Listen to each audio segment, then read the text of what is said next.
How's it going, guys? My name is Stone, and welcome to These Reviews, aka My Reviews. Today we're going to be talking about the 13th Floor Elevator's second studio album, Easter Everywhere.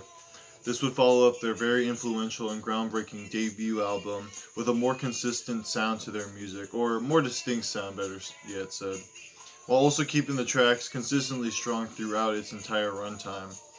This is regarded by some to be one of the best or one of the finest psychedelic albums to be released. And I feel like that can especially be said about their entire discography, if anything, because this band was definitely ahead of the curve when it came to popularizing what we know as psychedelic rock. Sure, they wouldn't receive the recognition and fame that they deserved until years later, but their influence on this genre would grow exponentially in just months, or in just a few months after their first release. Though it can be hard for me to decide which between their two albums I like better, I can certainly say that their unique take on psychedelic rock and their combination of it with genres like proto-punk and garage rock, as well as their use of the electric jug, continues to set themselves apart from all the other psych bands that were from the 60s. They opened this album up with what's gotta be the most popular track from it, Slip Inside This House. And man, what a powerhouse of a track this is to open Easter Everywhere up with. This song just throws you into its thunderous rhythm with such frantic energy and creates a sense of urgency within its drums, its vocals, and especially in the electric jug. And for it being the longest track on the album, clocking in around 6 minutes, it does not lose any momentum or drive to it. And that's exactly what I love about this track, just how it never gives you a chance to escape from its rush of garage-fused psychedelia. It's definitely one of the highlights from the album and from their discography, so I'm glad it could be the opener on this record. This is followed up by another great track, Slide Machine, which continues Easter Everywhere's gloomy yet heavy atmosphere very well by providing some great vocals and lyrics. The song also includes some of the finest guitar tones and riffs on the entire album, in my opinion. And I think that combination of the acoustic and electric guitar on here really suits that folky yet garage rock sound that they seem to experiment with throughout this record. This is followed up by the frantic energy similar to the opener, that is, She Lives in a Time of Her Own. The jug is prominent yet again on this track, and this song also provides a dark atmosphere through its lyrics and low-sung chorus. These haunting qualities about the track can distract the listener to just how hectic the song is overall, and I really think that comes from the use of the jug, not only on this track but for most of the album. Much of those same qualities I mentioned for She Lives in a Time of Her Own can be said about Nobody to Love. Though this is the only track not to have Rory Erickson on vocals, but I especially love how it's sung. I don't know whether it was the group or just someone else in the band singing the lead vocals, but it really works. I especially love how murky the song sounds through its production and electric jug.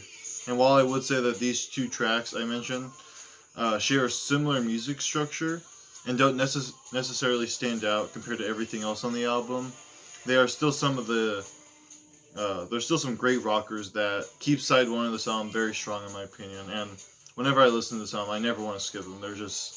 They're essentials. All like this track listing, one song couldn't be taken out. It couldn't be better or worse. It has to stay the way it is, if you know what I'm saying. But I'm going on a tangent here. It's what closes side one that elevates this record from being good to amazing, with their cover of "It's All Over Now, Baby Blue" being my favorite track on the album. I love how they were able to blend their psychedelic influence into this Bob Dylan classic and create an atmosphere that finds a way to be melancholic and mesmerizing at the same time. The guitar work on this track too carries a somber feeling with an echoing effect that balances itself well with the passion in Erickson's vocals. Though it is a cover, I find this track to be very special in the band's catalog and think that the lyrics and rhythm work perfectly for a band like the 13th Floor Elevators to add their musical charm to. Side 2 offers a little more variety to the track listing, or at least more of an ebb and flow in my opinion. It opens with the appropriately titled track Earthquake, probably the heaviest thing on the album, and can even be seen as proto-metal to be honest, with how much adrenaline it creates with its fuzzed out guitar riffs and panicking jug melody. This the band really finds a way to musically replicate the sound of an earthquake. That's why I think this song just works so well, and that's why I just love it so much. Just like I said, perfectly titled because it really replicates the feeling of like an earthquake and just that shakiness. I would know. I live in California. But this is followed with the slower and more moving track, Dust, which contrasts Dust, or not Dust, it contrasts Earthquake with a more heartfelt vocal performance and unique vocal melody. The guitar playing yet again adds even more texture to the tenderness of the lyrics, and I just think it's a great track that honestly is probably the most similar to their cover of Baby Blue on here. And I think it's really cool how they really could have went in a great direction if they went to something softer like this. But being as talented as they are, they're able to reach many subgenres on this record, and they pull it off on this track very well. And it kind of, also to add, it reminds me of something that I would hear on their next album, Bull of the Woods, which maybe I'll talk about that album in the future, who knows. The album picks up speed again with I've Got Levitation, a track that is both forensic and very catchy at the same time. The energy that this song produces reminds me of what punk music would soon sound like in the 70s. And you could really tell that this band had moved further away from the more predictable garage rock sound and found their style that can be seen as proto-punk, especially on this track. I Had to Tell You has the band playing folk rock, however, and honestly, this is an incredible and underappreciated track on this album. This is one of my favorites, and I go back to the most.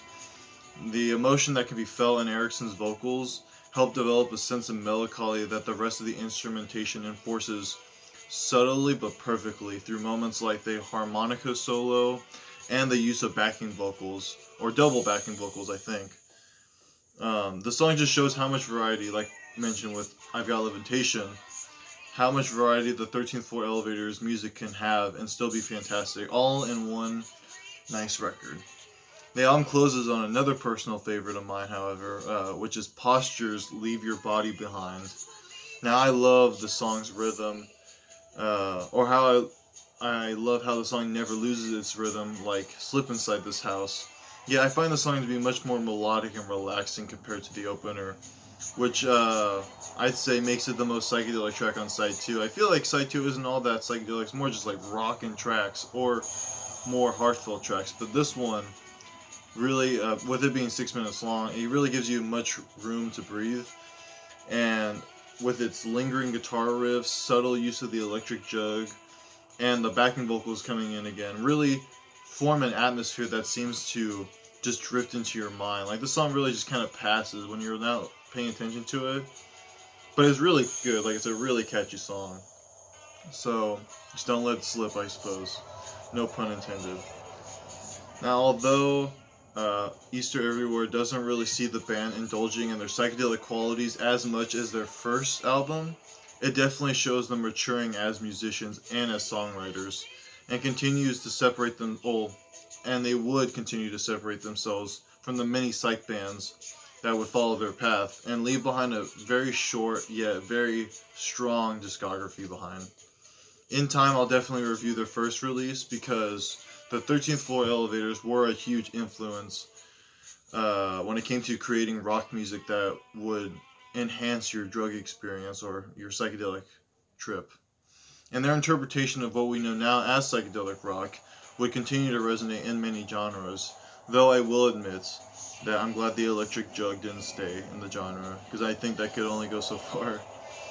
But anywho, I hope you guys enjoyed this video, this review. That's all I have for you right now. I'd love to hear your thoughts on this album in the comments below. Let me know if you like this album over their debut, because even after talking about this album, I still couldn't tell you which I like better, because they're both really good and they're really influential in their own ways. So, yeah. Anywho, I hope you guys like this review, and I hope to see you in the next one. I'll continue to review psych videos until I get this one psych album in the mail and out of the way. So these next ones might be filler, but don't worry, they're still favorites. I mean, they're in my record collection for a reason, right? Yeah. So, I hope to see you guys there. in the next psych video. Yeah, bye.